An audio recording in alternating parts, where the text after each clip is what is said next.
monsieur, bonsoir. Merci de nous rejoindre à la une de l'actualité. Dans le cadre de sa visite officielle au Danemark, le ministre des Affaires étrangères, Abdelkader Msahel, s'entretient avec les membres de la Commission des Affaires étrangères du Parlement danois. Des entretiens avec plusieurs responsables des Nations Unies ont également eu lieu. Dans l'actualité également, la ministre de l'Éducation nationale, Nouria Benrabrit, a pris part aujourd'hui à une cérémonie scolaire à l'école primaire Al-Ghazali Al-Moradia, une cérémonie marquant la célébration du Nouvel An Amazigh Yenayr.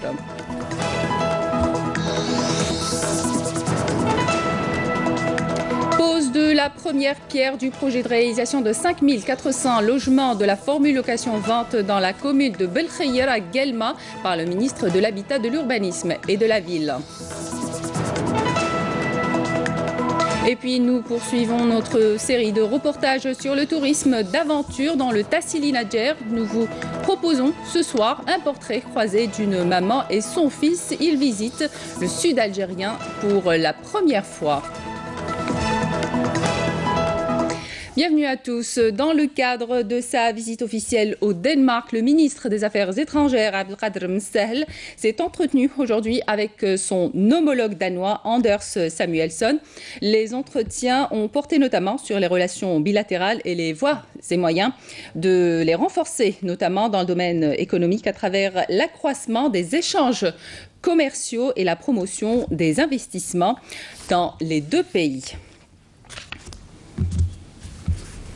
Toujours dans le cadre de sa visite officielle au Danemark, le ministre des Affaires étrangères, Abdelkader Msahel, s'est entretenu avec le vice-président du Parlement danois. L'entretien a porté notamment sur les relations bilatérales et les voies et moyens de leur renforcement, en particulier dans le domaine parlementaire. Le chef de la diplomatie algérienne s'est également entretenu avec les membres de la Commission des Affaires étrangères du Parlement danois, présidée par Espersen Soren. Les échanges ont porté sur les relations entre les deux pays et l'apport des parlements des deux pays à l'effet de les renforcer davantage.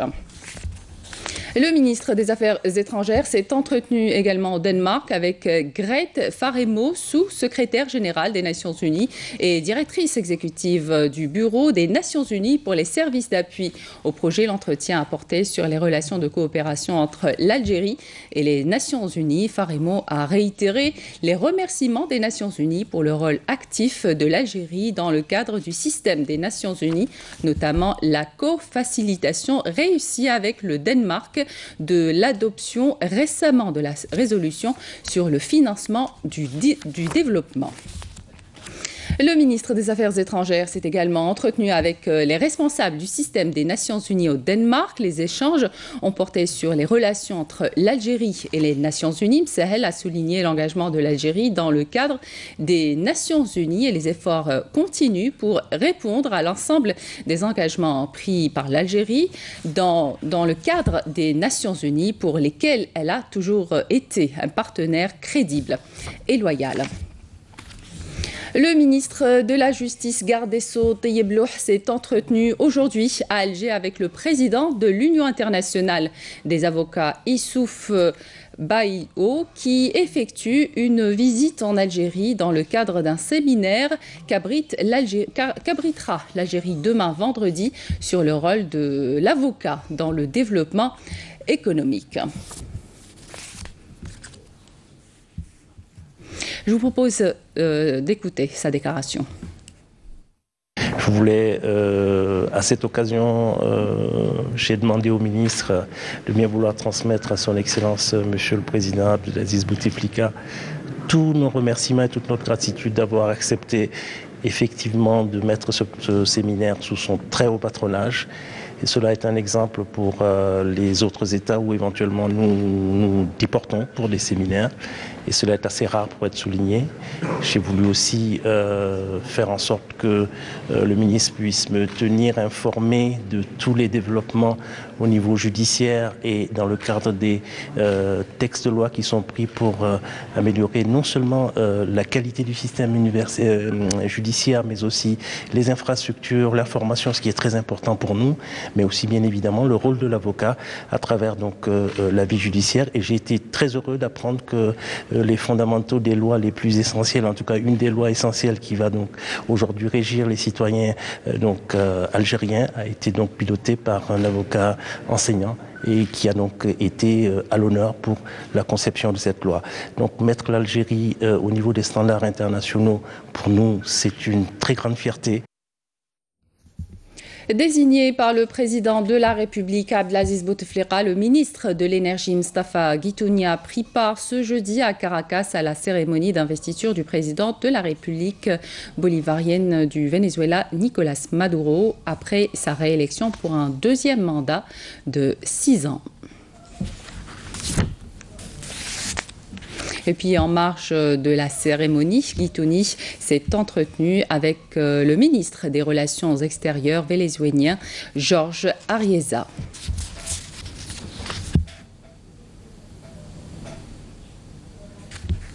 Dans l'activité parlementaire, séance plénière ce jeudi à l'Assemblée populaire nationale consacrée aux questions orales adressées au ministre des Affaires religieuses et des Waqf, au ministre de la Culture, à la ministre de la Solidarité nationale, au ministre de la Communication et au ministre du Travail, de l'Emploi et de la Sécurité sociale.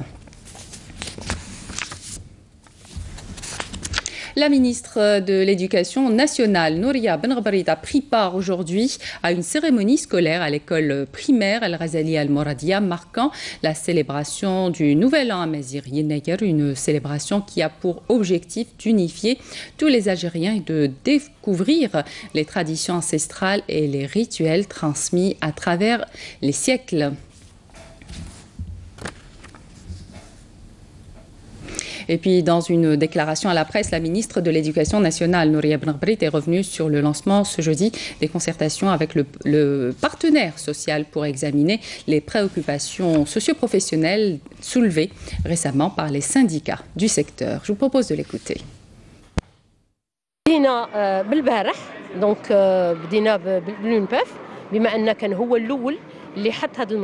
Nous avons commencé les concertations avec l'UNPEF, étant le premier syndicat à avoir présenté des revendications. Aujourd'hui, une réunion est prévue avec la FNTE. Nous prévoyons également de nous réunir avec les membres des autres syndicats. Après la phase de concertation, un procès-verbal sera formulé concernant chaque syndicat et nous promettons de réaliser toutes les revendications possibles.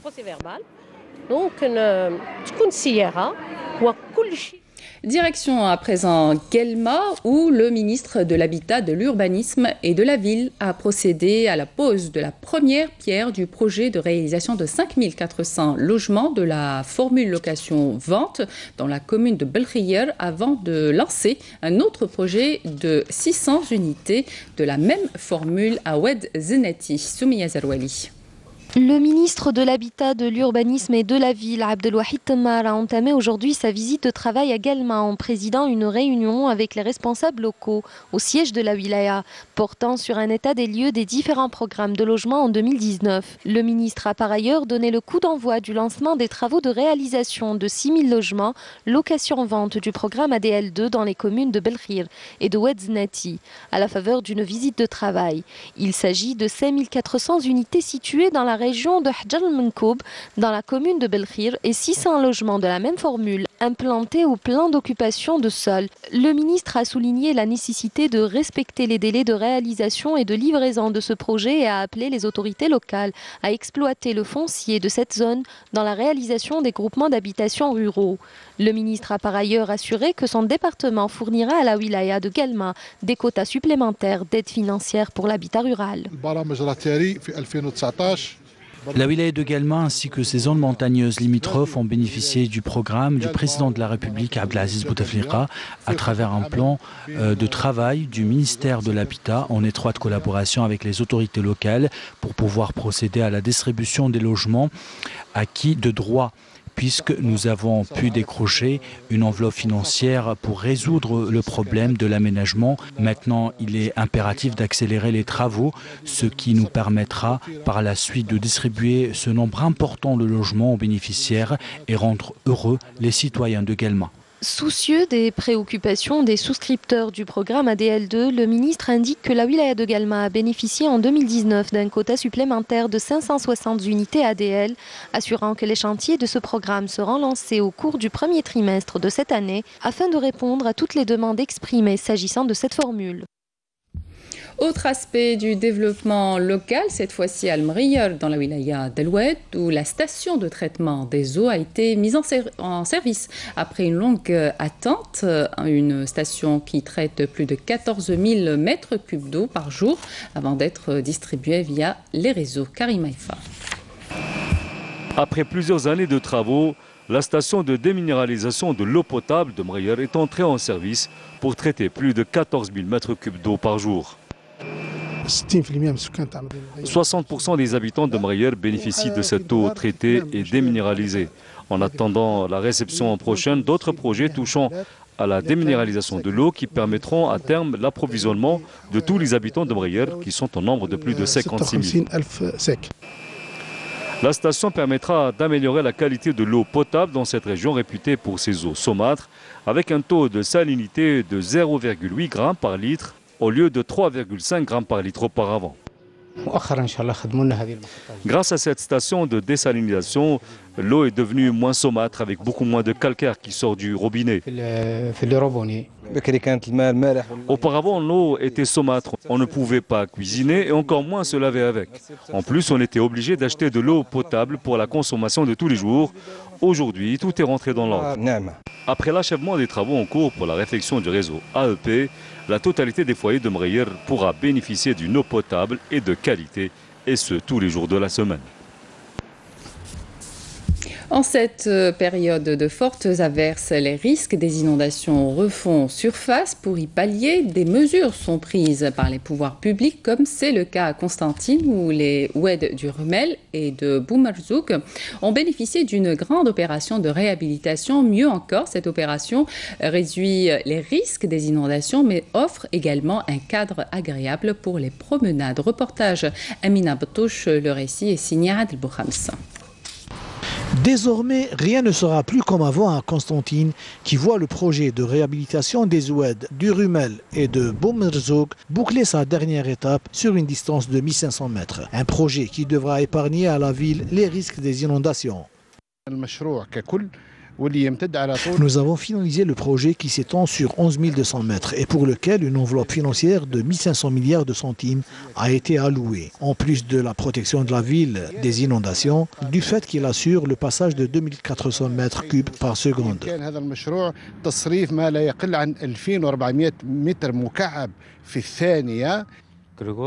Il ne nous reste qu'une année pour la livraison finale du projet. Une année que nous allons consacrer à la maintenance et la préservation des oued et au transfert de notre expérience aux Algériens en matière de la maintenance, et cela à travers la formation. Au-delà de leur aspect purement technique, les oued à travers leurs rives sont devenus une aire de repos, tout indiqué pour les promenades. C'est un endroit مليح اللي sécurisé تاني يقدروا يقعدوا فيه. ذاك راهي اللي هو نقي مليح راهي اندرو يفلك ما يشغلش لي فامي كلش نجيو نمارسوا الرياضه هنا. Dans le cadre de ce projet, nous avons effectué une opération de boisement de 8000 arbres et 7500 arbustes. Un projet qui traduit tout l'intérêt accordé par les pouvoirs publics à l'environnement afin d'en faire un moyen pour assurer un cadre de vie meilleur aux habitants de l'antique Sirta qui reprend ainsi des couleurs. Dans le cadre du programme EPSOMED, un projet cofinancé par l'Union européenne, la Confédération générale des entreprises algériennes a organisé aujourd'hui à l'hôtel Horaci un forum économique avec la participation de 80 organisations patronales et PME euro-méditerranéennes issues de 16 pays du pourtour méditerranéen. Objectif, nouer de nouveaux partenariats et booster les PME algériennes. Notons que l'Algérie compte 1 million de PME créatrices de 2,5 millions d'emplois. Reportage Amel Bouarba. Promouvoir les échanges commerciaux et les investissements entre les pays du nord et du sud de la Méditerranée en développant la coopération entre les PME euro-méditerranéennes. C'est l'objectif de ce forum économique qui s'inscrit dans le cadre du programme EPSOMED cofinancé par l'Union européenne. Cette initiative offre l'opportunité de nouer des partenariats fructueux, notamment dans des secteurs tels que le digital, l'industrie automobile et mécanique, les énergies renouvelables, le bâtiment et les travaux publics.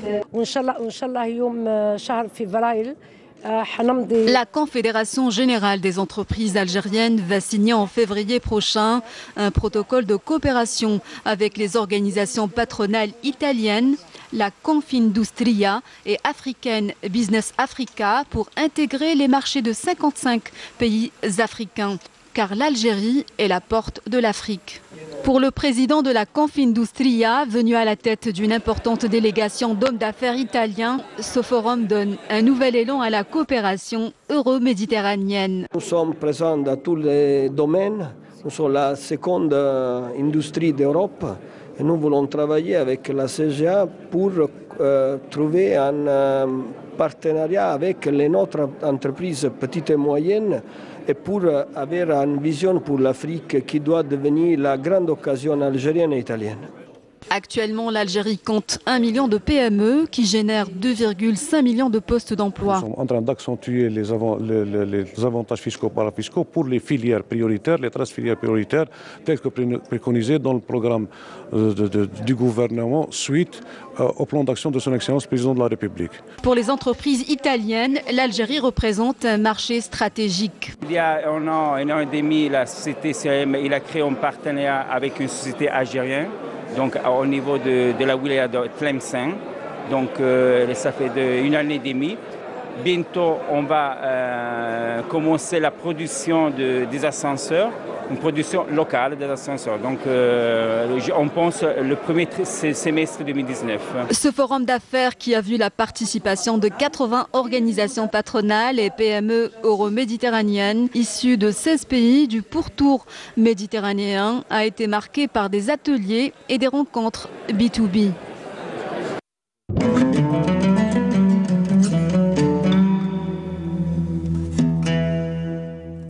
بسم الله الرحمن الرحيم إن الصلاة كانت على المؤمنين كتابا موقوتا صدق الله العظيم.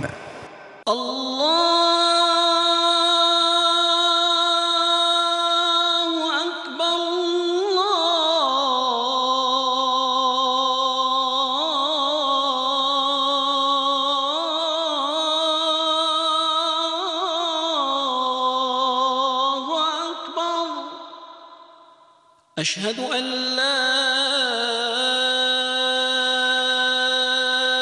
إله إلا الله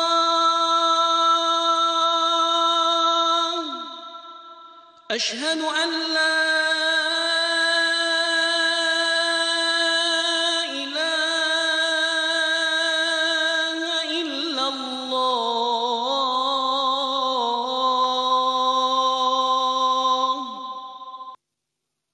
أشهد أن محمدًا رسول الله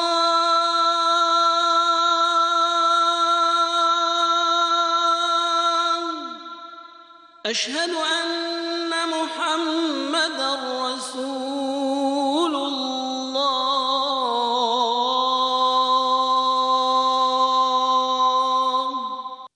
حي على الصلاة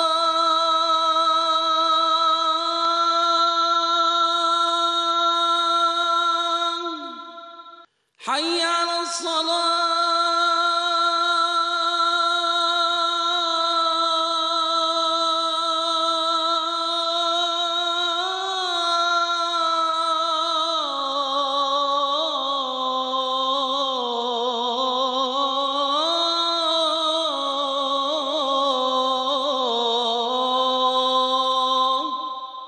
حي على الفلاح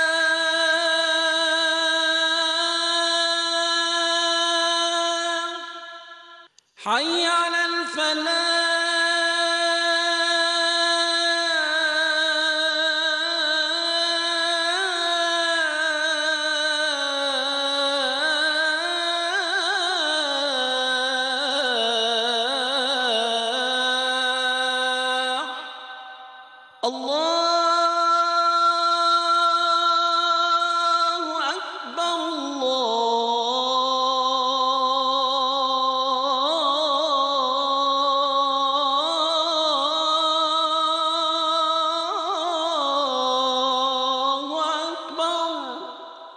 اللهم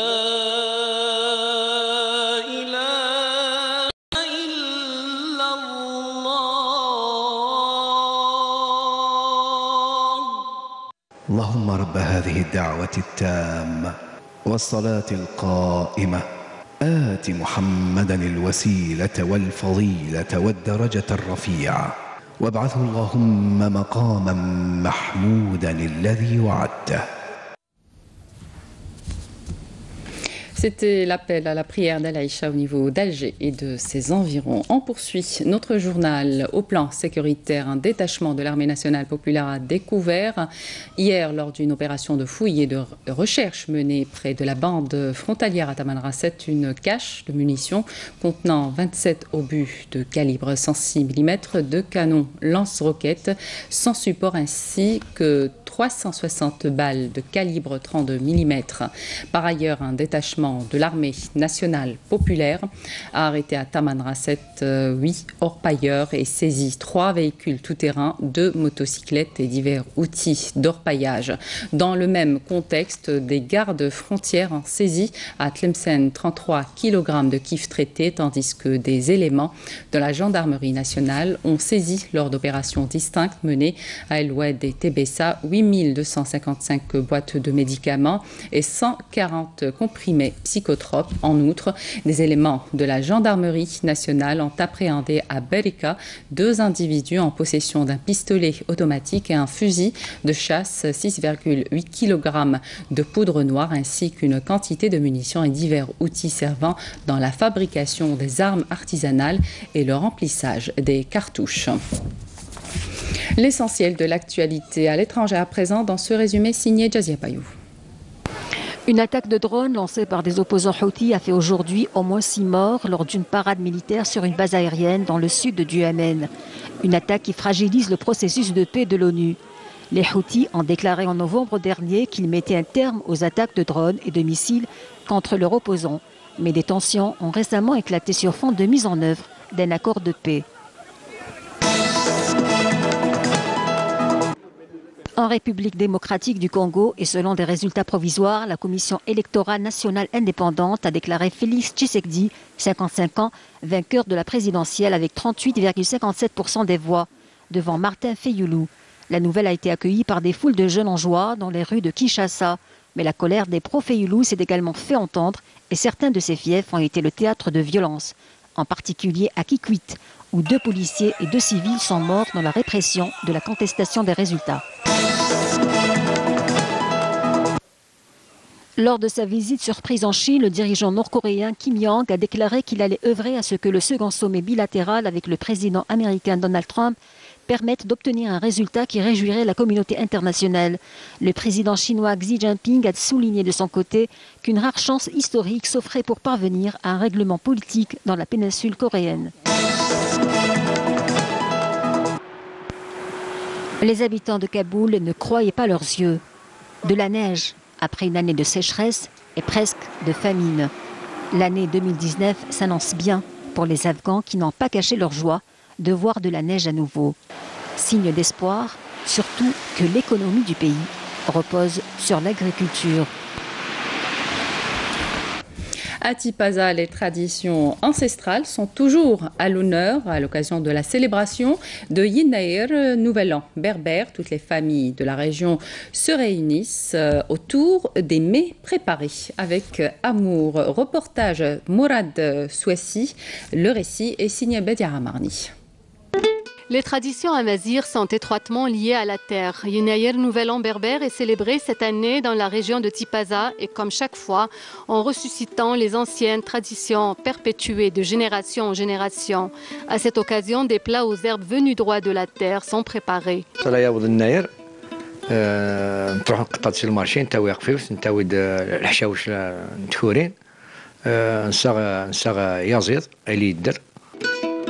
Les femmes mettent tout leur talent culinaire au profit de la famille.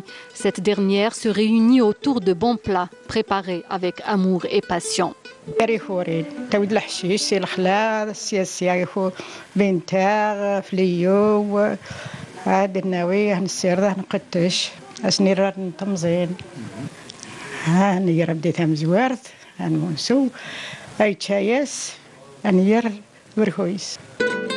Cet événement est aussi une occasion de ressusciter les histoires de grand-mère et Hudjay, un retour vers les racines, des traditions qui ont encore toute leur place dans la célébration de Yennayer.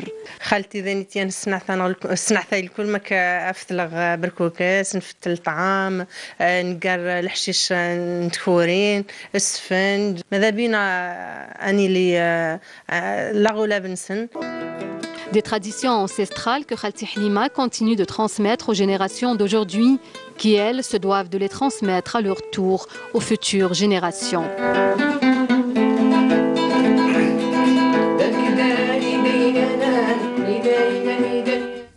Nous vous proposons ce soir un portrait croisé d'une maman et son fils. Elle s'appelle Maris, il s'appelle Sofiane. Ils visitent le sud algérien pour la première fois dans l'immensité du désert de Djanet. Ils ont partagé des moments en famille, ont pris le temps de s'observer et de vivre une aventure inédite. Images et commentaires signés Kamal Souika. Écoute, tu es sur le trône d'un roi qui a vécu ici il y a quelques années. Sur un trône, devant la porte du Tadrar Rouge, seuls ou en famille, nous avons suivi Maryse et Sofiane, la mère et le fils pendant 3 jours.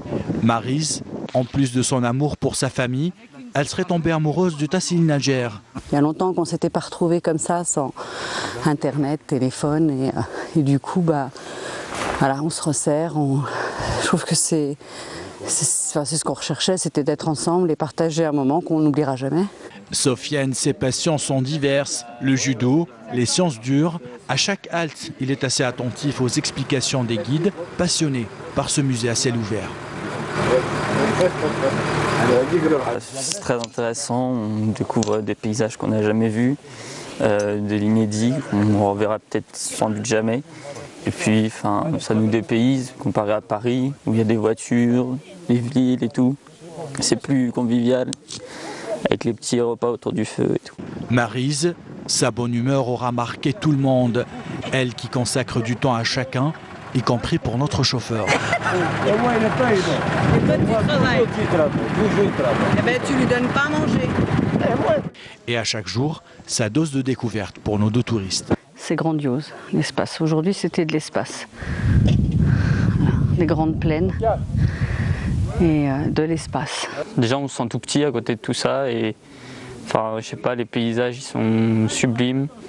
Ça rapproche un peu les gens, que ce soit au niveau de la famille ou même les guides et tout. Ça nous rapproche et ça nous sort de notre quotidien, quoi. Les découvertes s'enchaînent en mode Indiana Jones du Tadrar Rouge. Sofiane explore tous les endroits que nous visitons. Les entrailles de cette grotte par exemple. Et par moments, nous le retrouvons dans des endroits improbables. Galant même dans le désert, il sait bien se rendre utile. Le voici en train d'aider à changer une roue. Et si vous vous demandez où est passé le reste du groupe,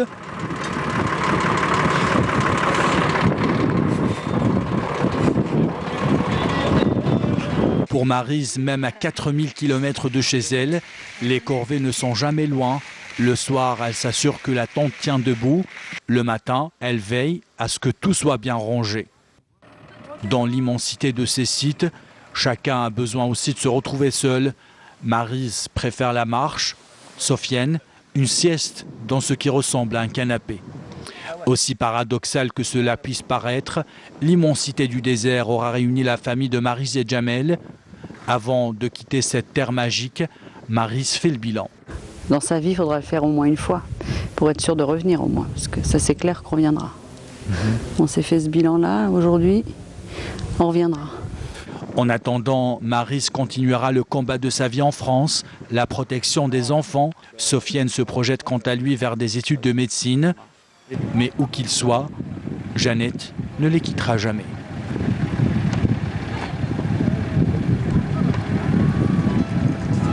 Voilà qui termine cette édition. Merci de votre attention. Excellente suite de programme sur Canal Algérie.